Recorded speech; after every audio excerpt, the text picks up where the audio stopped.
परमात्मा की सृष्टि में सत्य और असत्य के बीच द्वंद्व चलता रहा है, धर्म अधर्म के बीच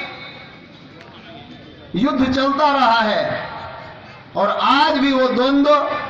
आज भी वो युद्ध पूरे विश्व में ही नहीं,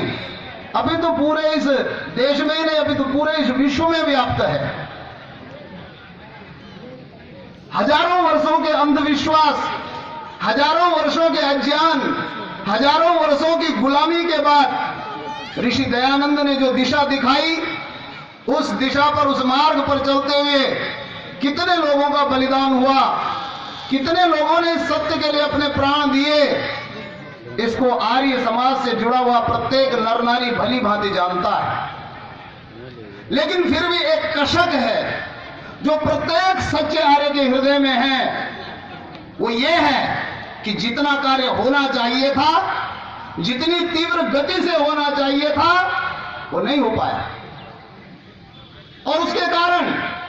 जितने मतपंथ ऋषि दयानंद के जन्म काल में नहीं थे,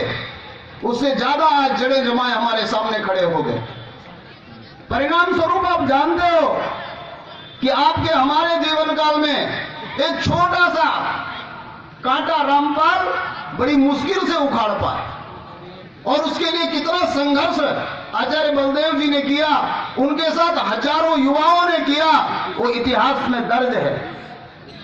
लेकिन कुछ विघटनकारी तत्व ऐसे थे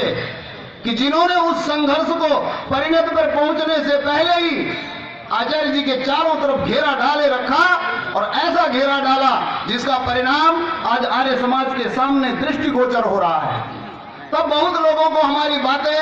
खटकती थी, लगता था कि हम लोग किसी लोभ लालच के कारण आचार्य जी का विरोध करते हैं। लेकिन मैं आप लोगों को साफ साफ कहना चाहता हूं, कोई लोभ नहीं था, कोई लालच नहीं था, और ना आज है। अपितु तमाम विरोधों के बावजूद आचार्य बलदेव जी अंतिम समय तक गुरुकुल टटेसर के संरक्षक पद पर थे और संरक्षक बने रहे थे। क्यों? क्योंकि हमें विश्वास था कि भले ही हमारे मत भिन्नता हो, भले ही हमारे सांगठनिक रूप से कुछ खींचतान चली हो, लेकिन गुरुकुलों के प्रति, गुरुकुलीय परंपरा के प्रति जो त्याग, जो प्रेम, जो स्नेह उनके भीतर है, वह कहीं भी किंचित भी संशय की कोटि में नहीं है। और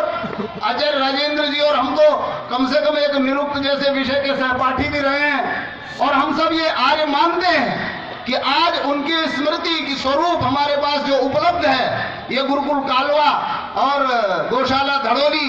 इन स्मृतियों को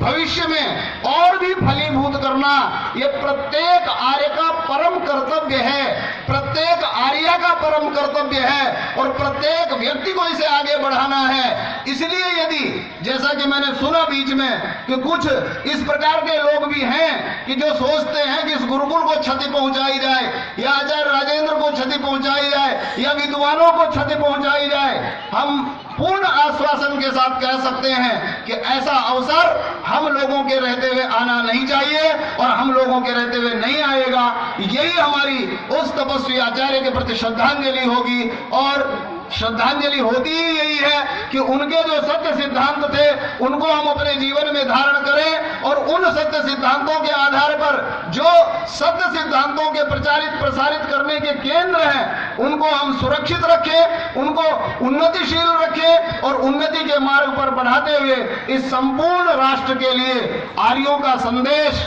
जन जन तक पहुंचाने का जो अपना ध्येय है, लक्ष्य है, उसे पूर्ण करते हुए आगे बढ़े। निश्चित रूप से हमारे सभी महापुरुषों को, हमारे आचार्यों को और आचार्य बलदेव जी को हमारी श्रद्धांजलि अवश्य प्राप्त होगी। इतना ही कहते हुए मैं अपनी वाणी को विराम देता हूं। बहुत बहुत धन्यवाद।